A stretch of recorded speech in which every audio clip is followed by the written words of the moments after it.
The stuff that I do on my channel, like, I'm not a journalist. I'm not like a poli-sci major or anything like that. I'm just like a guy with a high school diploma who's being traumatized day in and day out by the genocide that we see.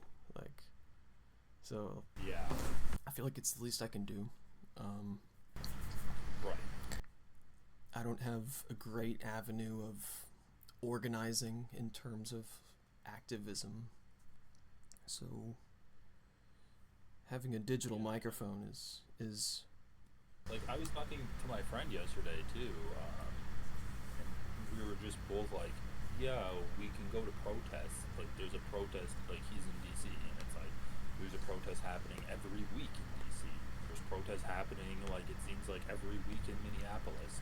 And at the end of the day, like, yeah, you can protest, but it just feels so powerless to be an American citizen and witness what our government's doing, domestically and abroad, like specifically in Gaza, and have really no influence to like have no power to influence it at all.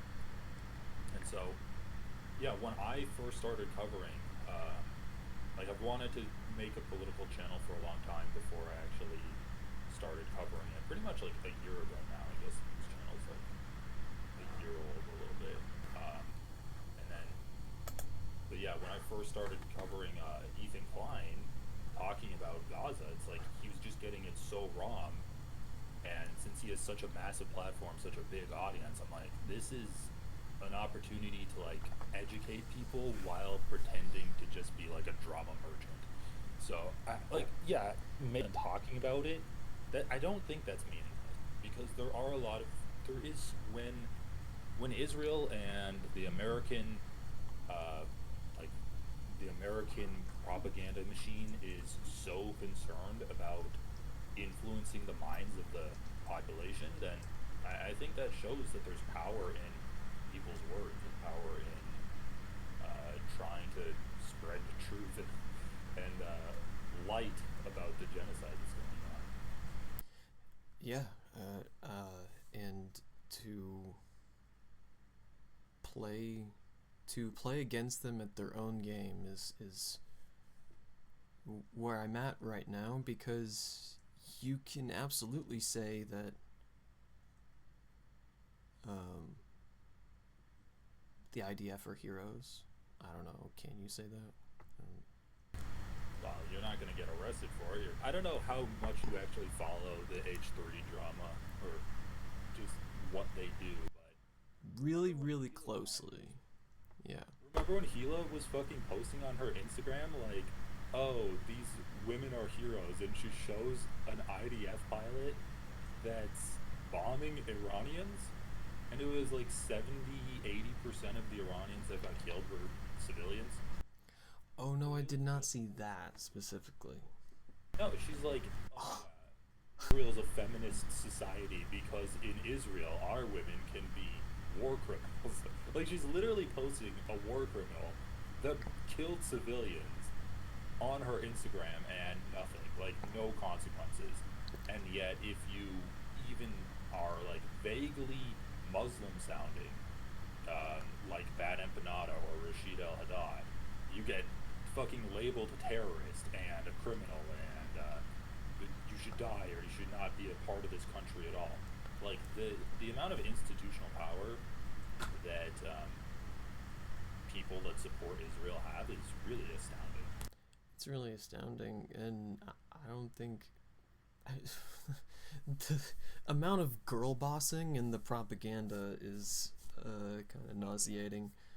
Is the epitome of liberalism, when liberalism is just the mask ripped off of it, and you realize that it's just another form of fascism with like a veneer of equality for everyone on top. It's like when you're because Netanyahu said this in his interview with the Nelk Boys too. He was talking about how Israel is such a progressive society. Our women can bomb civilians in Iran. And so it's like when you're forming Even women get to do genocide. Yeah, when your form of progressivism is letting your women do genocide, you're just fascist. Like, it's really just shows the shortcoming of liberalism. In part of Radiohead's self-defense was that they're just trying to be open to other artists. That's why they're working with Israeli artists, and they're not trying to like, dude, Roger Waters absolutely cooked them on like way before Fantano made the video after the Instagram post and all that. Roger Waters absolutely cooked them, and I was talking to this guy from. Hey, I need to check it out. Oh, what did Tom say?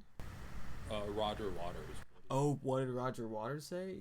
It was basically like, Tom, people have been trying to reach out to you for months privately to be like, hey, kind of like observe the picket line, man. Like, people are trying to reach out to you and say that this is not a good look. They played in Tel Aviv Right. in 2017, and Johnny Greenwood actually met his wife, Sharona Katan, in 1997, which was the OK Computer World Tour. And she is a hardcore Zionist. And when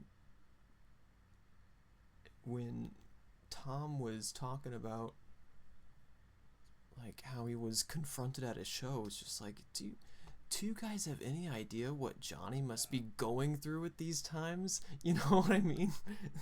He said that. That's the whole background behind how brain dead that statement is.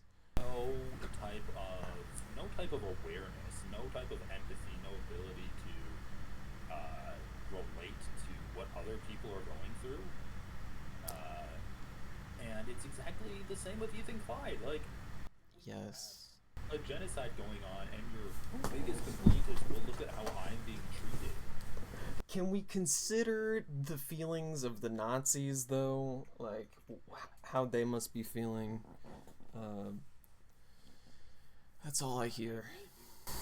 I do think it's fascinating about Ethan Klein, and I kind of see him as like almost a microcosm, like different political figures, I guess. They feel personally aggrieved and victimized by everything that's going on. I do think that he's like representative of a lot of different dynamics in politics. And in mental health as well. Like, I feel like there's some kind of like narcissism that is fueling yeah, some sort might be Look up narcissism and an understatement. Yeah, I made a video recently of like the self-awareness is crazy. The first like Ethan Klein video I posted was, hey, if I play a video, will you be able to hear the audio? Let me test. So what kind of videos do you do? Just like ranting about politics and then while gaming? I should have specified so you didn't have to speculate. But yeah,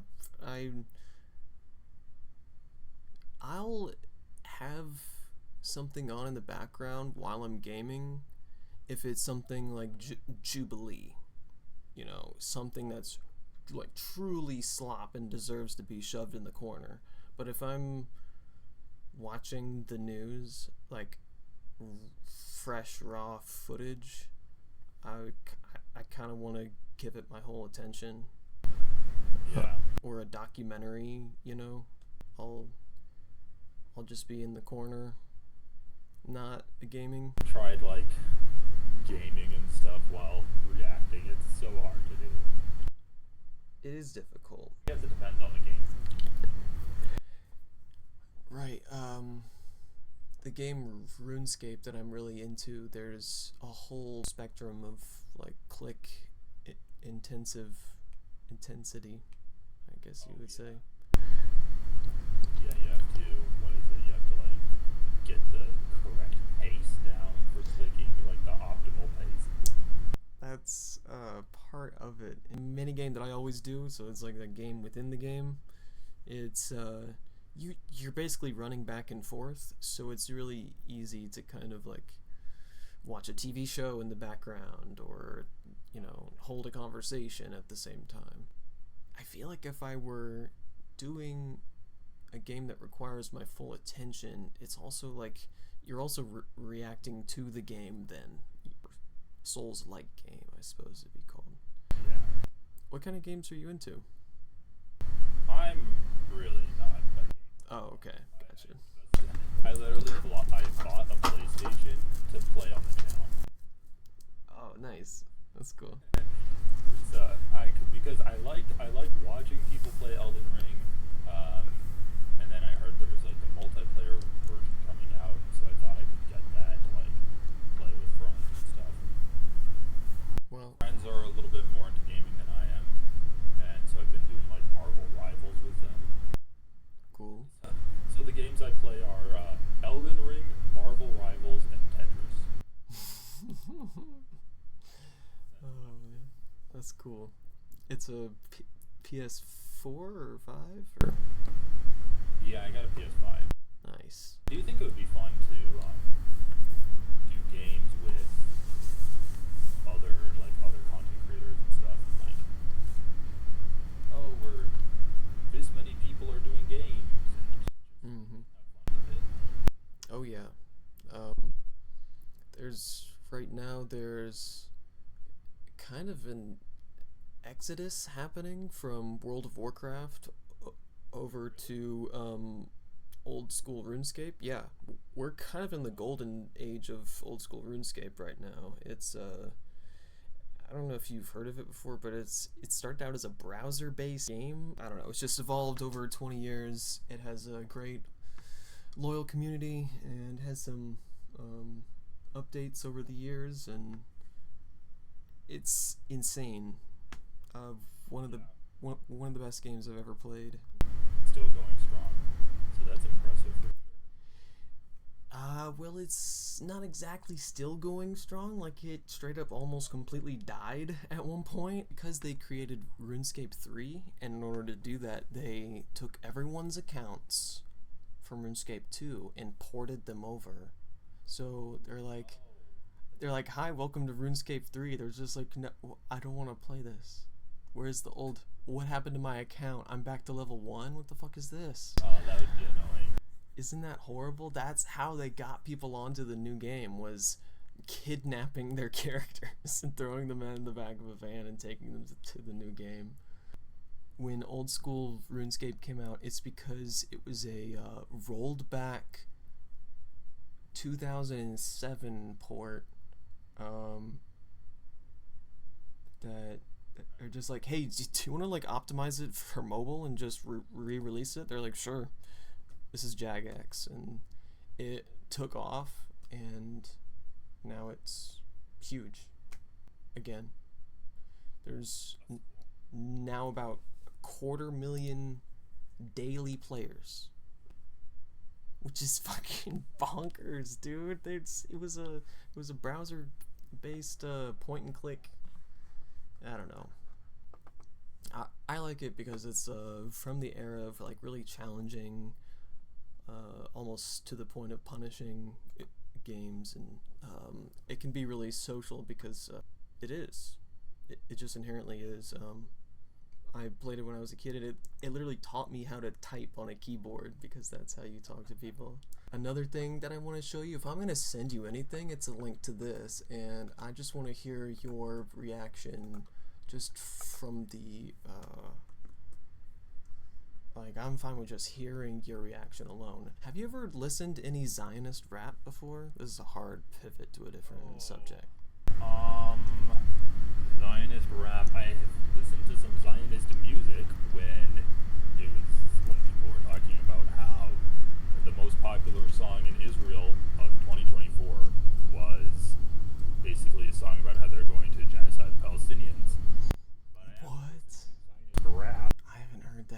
Dude, this guy's been on Ben Shapiro. So this is Nissan Black Motherland Bound. Wait, he was on Ben Shapiro? Yes. And then the follow-up is his interview with Ben Shapiro. That's the epilogue to that. So I'll find that. Less than 100K subs, 5.4 million views. Okay, I'm gonna play it. Okay.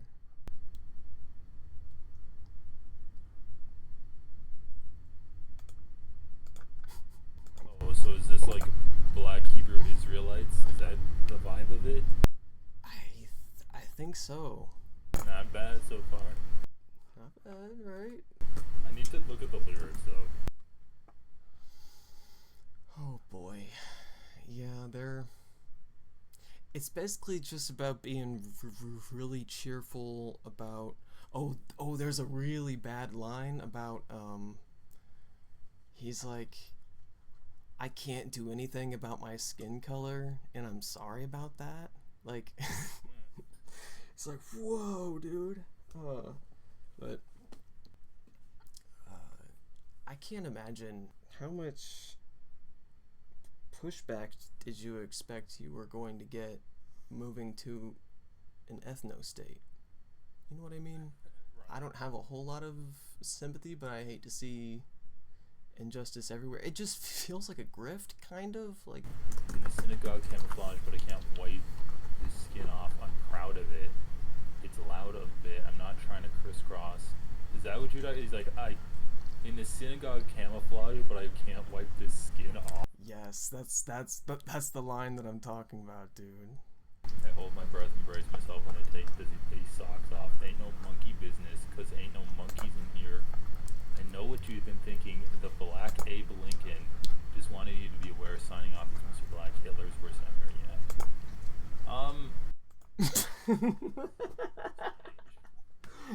Oh my gosh, dude. It was worth it just for you to kind of like read through it and be like, yeah. It's great. So he's My whole thing. Like, I know there's a group of like Black Hebrew Israelites. They're the people that are like, Black people are actually God's chosen people and not the Jews. Mm-hmm. And basically, I don't have too much analysis for that. It's just like African Americans, like Black people in America, have been ripped away of all kinds of historical context of their culture, and like it's literally like they just got spawned in America, ripped away of any kind of history of their people. And so I think that's a big reason why there are people that are kind of like clinging on to the idea of a chosen people, and they're actually kings, or like African kings. Yeah, I don't. I think that makes sense. It's just like when a lot of it can kind of turn into anti-Semitism if you're like, actually we're the real God's chosen people, not the Jews, and then that can kind of bleed into anti-Semitism. Yeah, I just know for a fact that his interpretation of Zionism is incompatible with the majority of the population of Israel. Is that crazy to say? Like his interview with Ben Shapiro. Interview with Ben Shapiro now. I feel like it's just to kind of like normalize it. Like, hey, we're not racist, you know. We've got Nassim Black. But then again, you've also got people like John Zion, who. So I showed you a Nassim Black, who is kind of good Zionist rap, if like heavy quotes around good. Yeah. Zionist rap. This guy is out of control, okay? I'm like bordering on whether or not this guy even deserves a platform. Like if I might cut this out, I don't know. but he has this. Yeah, like there's some just fucking crazy people. It's mind-boggling. Let me check this out. You truly see Zionism earning its. Okay, this has 424 views. I know. I didn't say it was good. I'm saying this is your brain on Zionism. This is Zionism earning the attribute of mental illness. What? I just looked at the name of the video after he started singing it. Hmm. What does this even? Oh my. Okay, yeah. I don't know if you should. I mean, yeah. Feel free to talk about it, but what the hell? Is going on with it? This is some actual like seek mental health now type shit.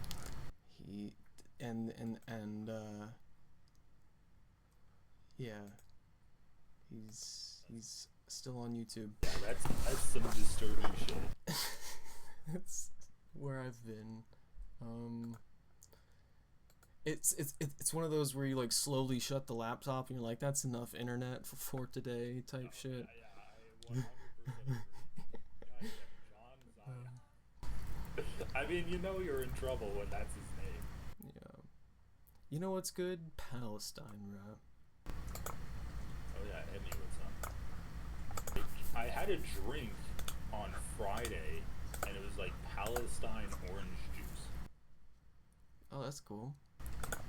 Yeah, it was pretty good. It was like, I don't know if you've ever had a Orangina drink. No, I haven't. Orangina?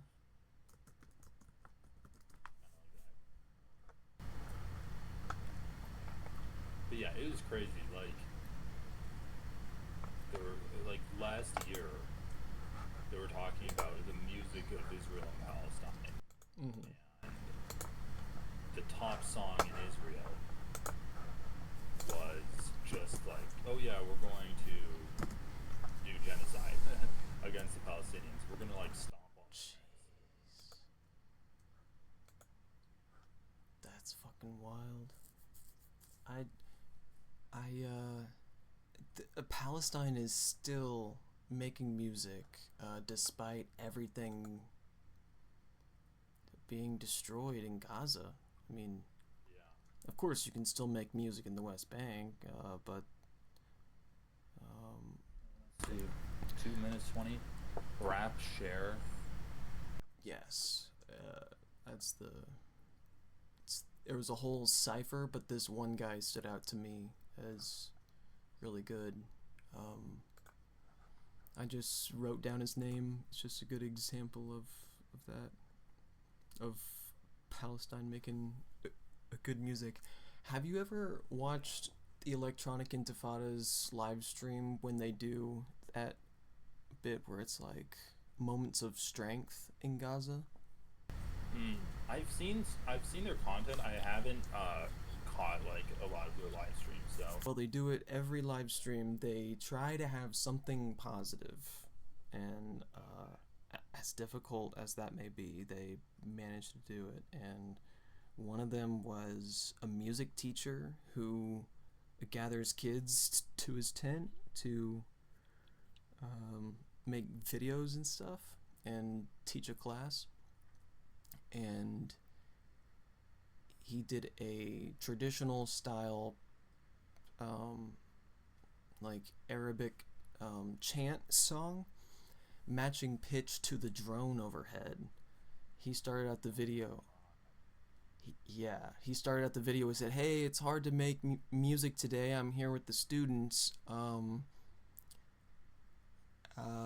It's hard to make music today because there's a really loud drone kind of conflicting with our pitch, so today we're gonna try to match pitch with it and sing along to it." And it is hauntingly beautiful, dude. Yes, dude. Fuck Radiohead. Like, I can never listen to that shit the same ever again. the way people can't listen to R. Kelly anymore or Kanye anymore, you know? Like, you guys touted yourselves as sensitive like musicians of the people, and instead you've shown your asses as out of touch, whiny crybabies. I hate you. Go fuck yourself. Like, Wild. It really is wild. I'm still pretty pissed off about it.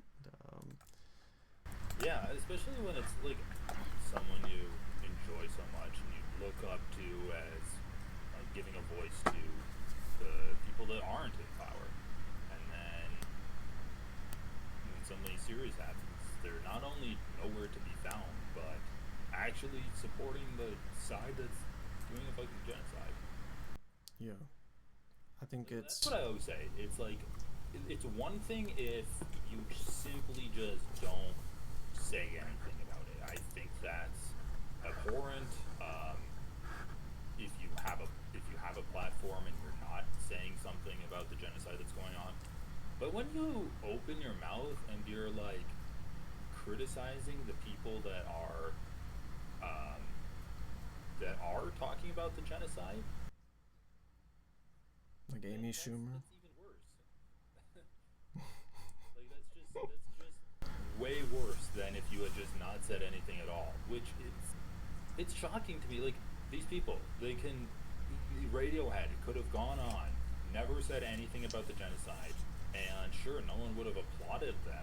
Like, when the dust is settled and either Palestine is now a parking lot for Israel's coastal cities, or when Palestinians actually have equal rights to Jewish Israelis in Israel,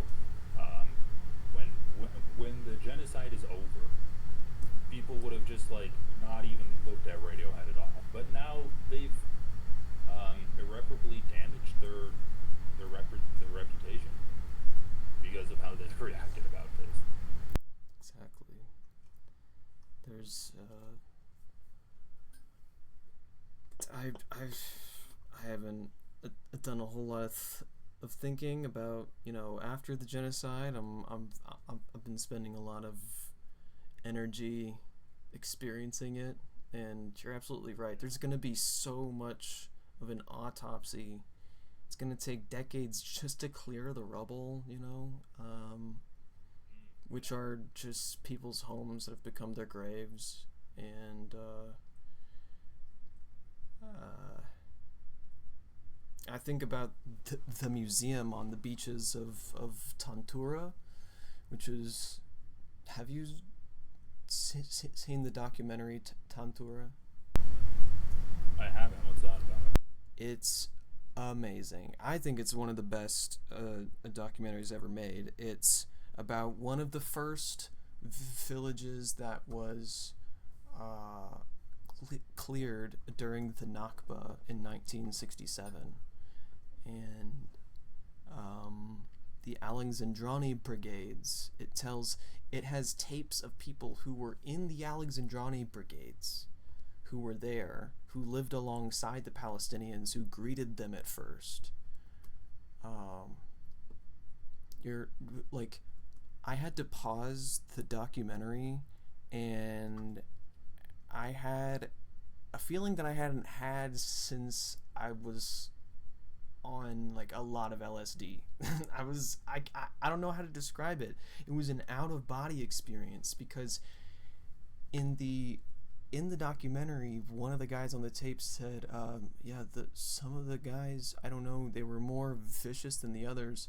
Some of them came from the death camps. And I fucking hit pause so hard, and I was like, you're telling me that it could be just that simple, of the cycle of violence, like, permeating from World War II all the way still until today. And at the same time feeling empathy for the people who committed these atrocities, experienced them themselves. And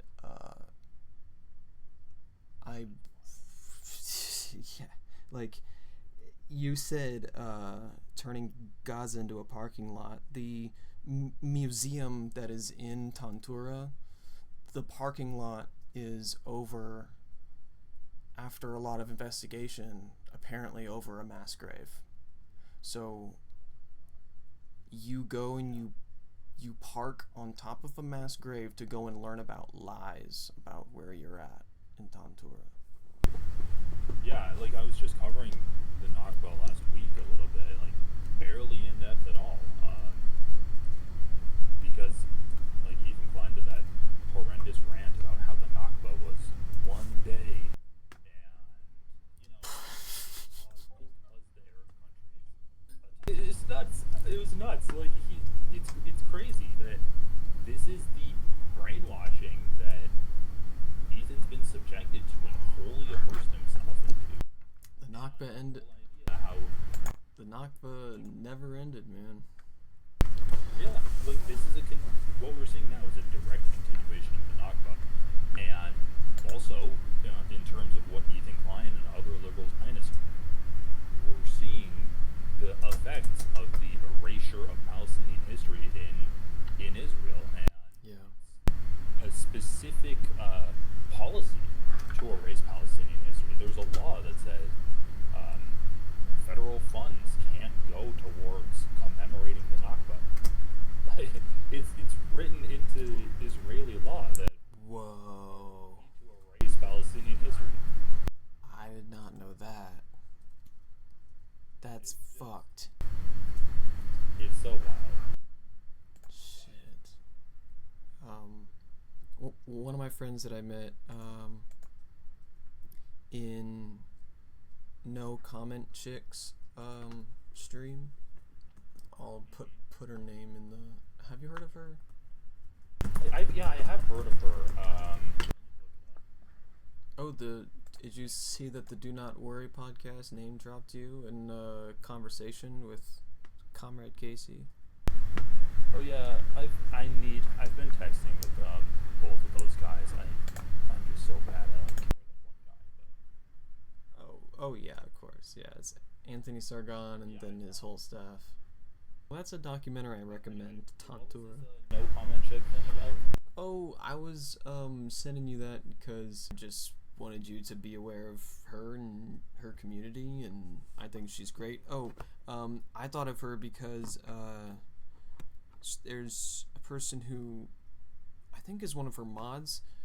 He jumped into my chat and was watching the Tantura documentary along with me, and there is a historian kind of talking me through it. It was a really cool kind of enlightening time. Yeah.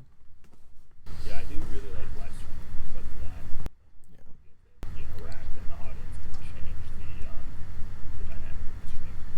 Oh yeah, they can. It's cool how you can affect the content that's on screen. Some Twilight Zone shit if you try to tell somebody in the past about that. In terms of all of these other people that we kind of were talking about, I do think it's just funny that Ethan Klein has been suing people to try to get them to stop talking about him. Yeah. When it's like the entire internet is roasting him right now. And I do love seeing like Do Not Worry podcast, Comrade Casey. I'm sure No Comment Chicks talked about Ethan before, and I think that's why. Oh yeah. You have like the Vanguard and more mainstream channels like Secular Talk. Yeah. And then you look at the people that have come to Ethan Klein's defense, and it's like Boner Box, fucking like Keemstar is like now Nicholas Diorio, the guy who has channel Ultimate Rape Review. Yeah, some not great lines have been drawn in the sand. It's just so weird. And Destiny on his side as well. I heard that they were thinking of moving to Kick, or I heard that too. Ethan's been talking about that for a long time.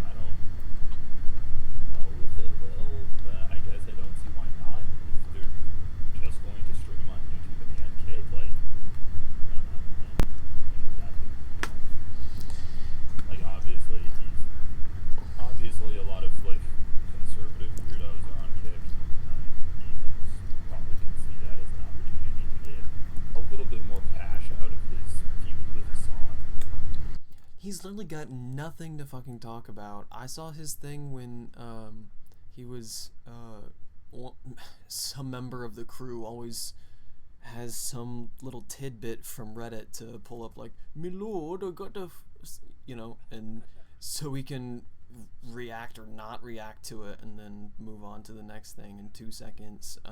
That you were bested by a footnote, and then they made it a whole thing, and it was like, at first it was like, okay, you get clowned on, that's one thing, you take it and you move on, but they literally have nothing. There's no, it truly illustrates how there's just nothing of substance for them to bring to the table to critique you. Otherwise, it would have been said, it would have been done, If you're such a dumb shit, then why haven't they totally owned you with facts and logic at this point? Well, I mean, you're right. They don't have facts and logic. What they have is just insults and disingenuous framing and, like, basically meaningless snipes at someone in order to, like, get any possible thing they can use to leer at you.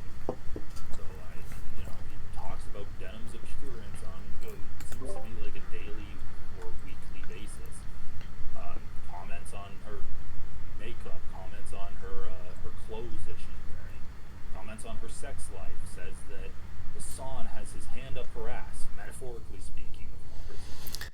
The workplace vibes are fucked, dude. How can you sit there while he says that shit? It's atrocious. Especially if you claim, like, once again, if you fucking claim to be a progressive or at least a liberal that cares about women and, like, a feminist. Mm-hmm. Your boss is, like, being like, yeah, I'm gonna call Denham's a dumb bitch. Like, over and over again. It's so vile. Bro, I'm ready for Ethan to be, I don't even have time to think about Ethan Klein when my two dads, Bad Empanada and Hassan Piker, are fighting. Oh, yeah, that one. Yeah. Domestic violence one. When Hassan and Bad Empanada are fighting, it's me. That whole thing is kind of silly. What do you think of that? Every fucking politician is like you can't talk to a politician if your prerequisite for talking to someone is adamantly and vocally against the genocide. Like, I don't know who did Hassan interview, like Ross Suff or something, or like Hassan interviewed Bernie Sanders, is like a guy who worked on Bernie Sanders' campaign. Mm-hmm. And I guess he's a Zionist and has said some fucked up shit. Yeah.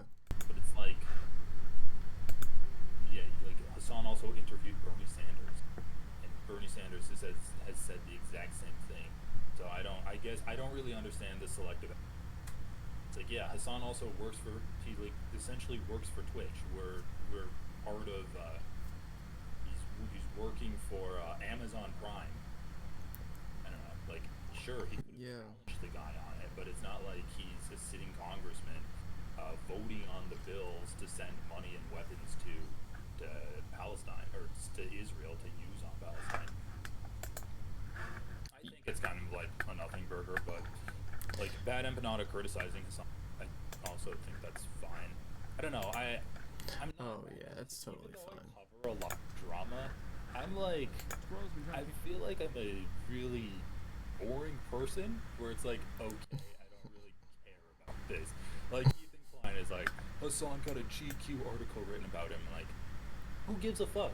Like, if I was beefing with someone, or like I'm covering Ethan Klein, sometimes I go on to the snark Reddit for Ethan, and they're like, Ethan Klein said that he wanted to buy 5 chicken nuggets for his employees, but he only bought them 4, and then he yelled when they were mad, or when Like, I don't care. I'm not gonna criticize him for like stupid, meaningless shit.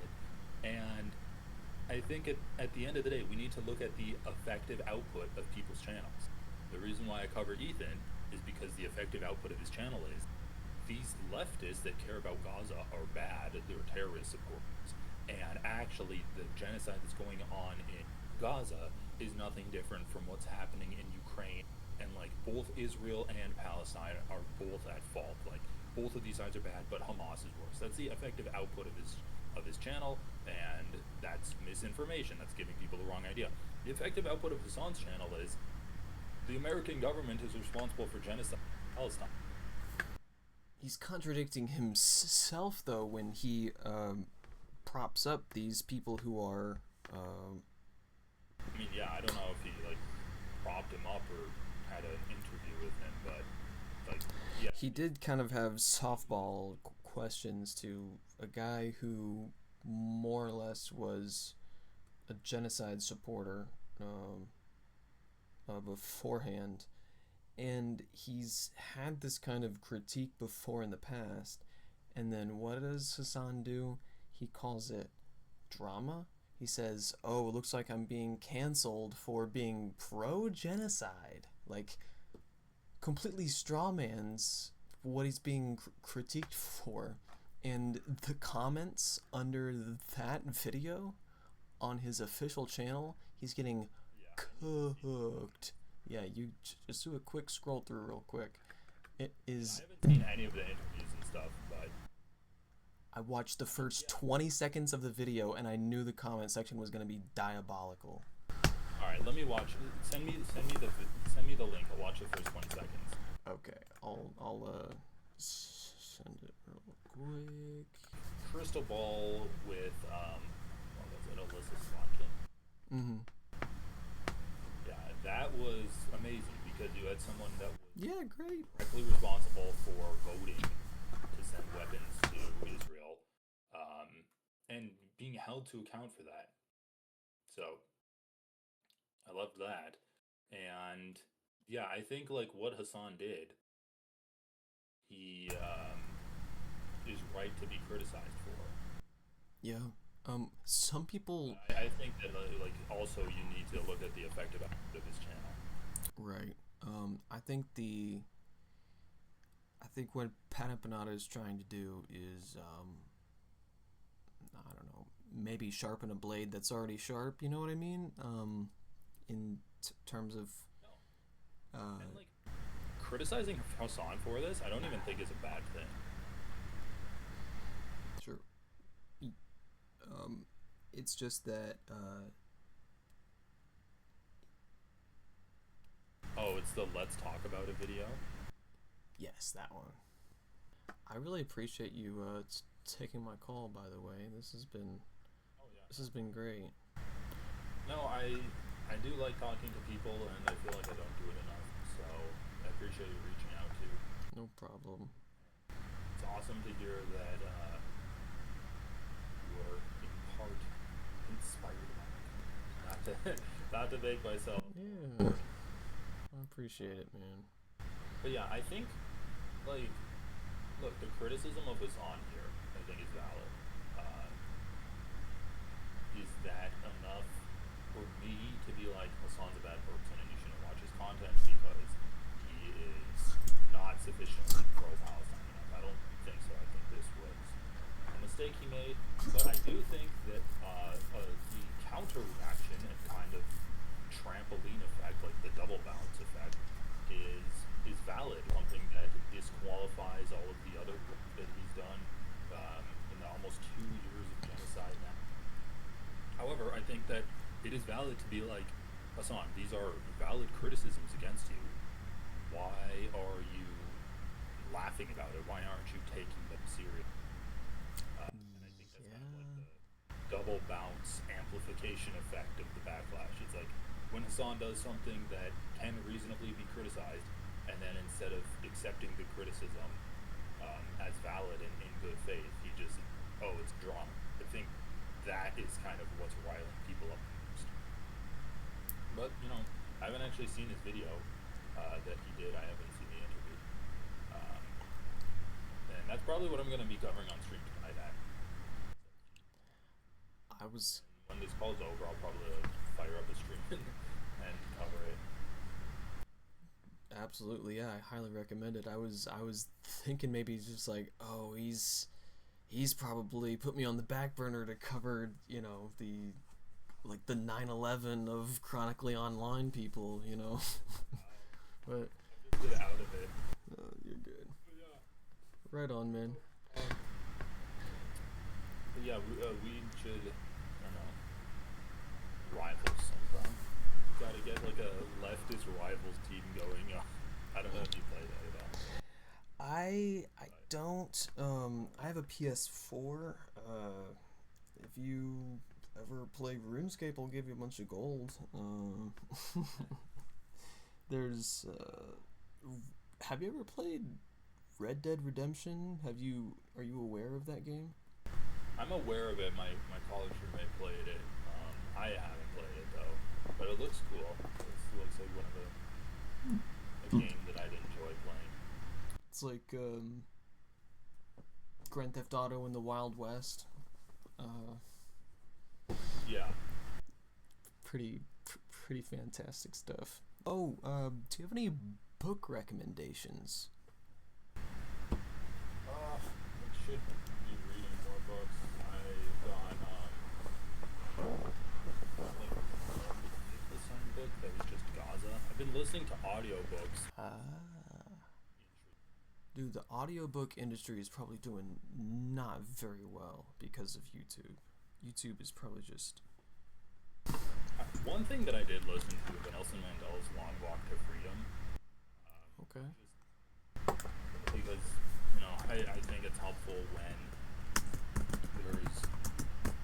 when we're living through history to look back through history and find some kind of relevance and see how they got out of it. So, what I've been listening to is like A Rise and Fall of Nazi Germany.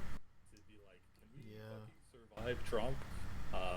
And then Nelson Mandela's Long Walk to Freedom and to fight against apartheid in South Africa.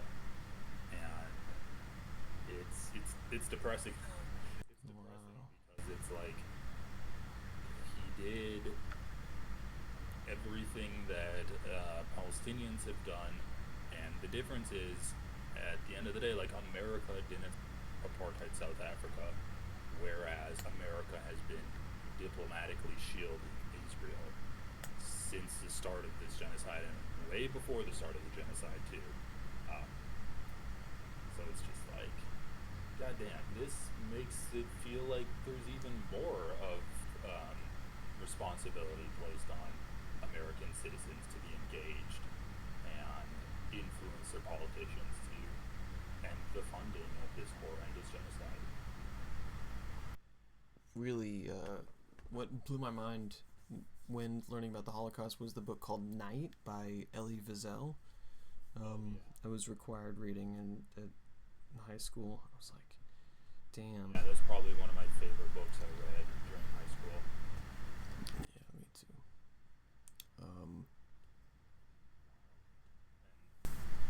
Also, Mouse, like the graphic novel. Yeah, I got that recently. It's one of those things where just like I wanted to have a copy because the art was really inspiring. One of the first graphic novels ever made, by the way.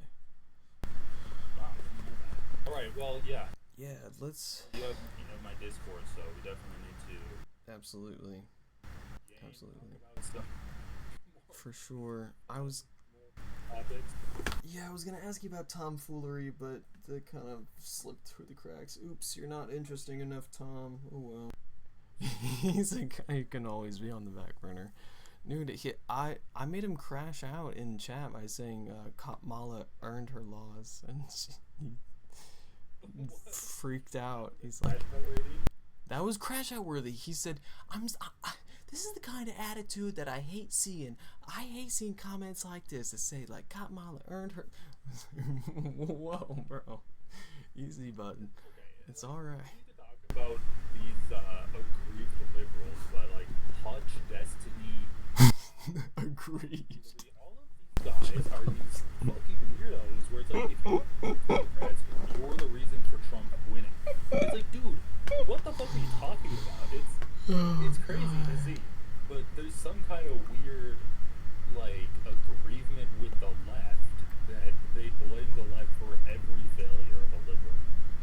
he said, well, I said, oh, I'm sorry, I thought this was a progressive space. He's like, I'm not a progressive, I'm a liberal. I'm like, that is such a weird, cringy, gross distinction to make, man. Like, I mean, I know what you're saying, but like, fuck, dude.